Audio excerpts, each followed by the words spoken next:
Hallo zusammen und willkommen zurück.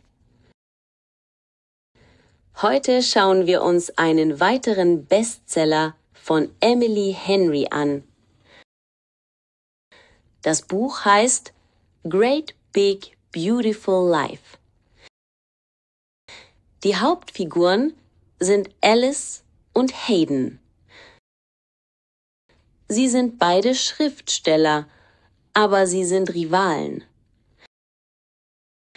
Alice schreibt optimistische Geschichten und Hayden schreibt ernste, investigative Artikel. Alice und Hayden reisen zu einer kleinen Insel für einen besonderen Auftrag. Sie wollen beide die Biografie von Margaret Ives schreiben. Margaret ist eine alte, reiche und sehr berühmte Frau. Sie war früher ein Symbol für Erfolg, Freiheit und Glamour. Aber sie hat sich seit Jahren aus der Öffentlichkeit zurückgezogen. Margaret erzählt Alice eine Geschichte und Hayden eine andere Geschichte. Ihre Erinnerungen scheinen unvollständig zu sein. Alice und Hayden verstehen, dass sie die Wahrheit nur zusammenfinden können.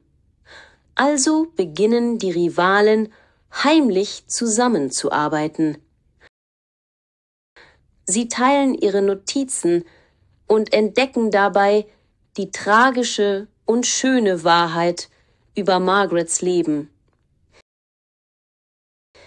Je mehr sie über Margaret erfahren, desto mehr entdecken sie auch über sich selbst. Während sie Margarets Geheimnisse aufdecken, lernen sich Alice und Hayden besser kennen. Sie sehen die Person hinter dem Rivalen. Aus der Zusammenarbeit entwickelt sich langsam eine unerwartete Liebe. Dieses Buch fragt: Was ist ein großes, schönes Leben? Es geht um die Liebe in der Familie, um Geheimnisse und darum, seine eigene Geschichte zu erzählen. Es zeigt, dass das Leben nicht perfekt sein muss, um schön zu sein. Ich finde dieses Buch sehr berührend. Emily Henry zeigt, dass jeder Mensch seine eigene Wahrheit hat. Die Autorin schreibt mit Gefühl und Humor, als würde sie uns direkt ins Herz schauen können. Ihre Sprache ist leicht, aber die Botschaft ist stark.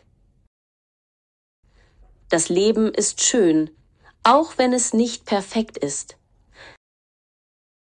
Es ist nicht nur eine Liebesgeschichte, sondern auch eine Geschichte über Mut, Selbstfindung und Dankbarkeit.